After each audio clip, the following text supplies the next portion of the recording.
প্রদেশ ভারতীয় জনতা পার্টির উদ্যোগে দেশের প্রধানমন্ত্রী নরেন্দ্র মোদী ও সেনাবাহিনীকে ধন্যবাদ জানিয়ে বুধবার তিরঙ্গা র্যালি অনুষ্ঠিত হয়। আগরতলা রবীন্দ্র শতবার্ষিকী ভবনের সামনে থেকে শুরু হয় মিছিলটি, আবার শেষ হয় প্যারেডের চৌমুহনী এলাকায়।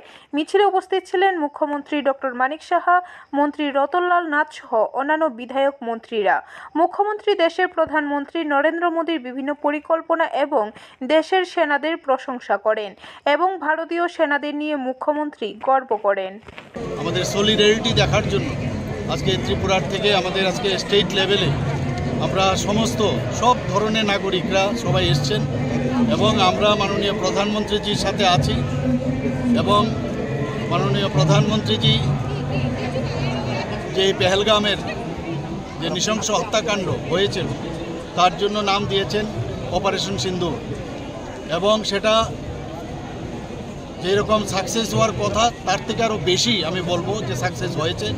এর জন্য আমরা 3 সেনাবাহিনী এবং মাননীয় প্রধানমন্ত্রীজিকে আমরা ধন্যবাদ দেওয়ার জন্য আজকের এই র্যালি। ব্যুরো রিপোর্ট, খবর ত্রিপুরা।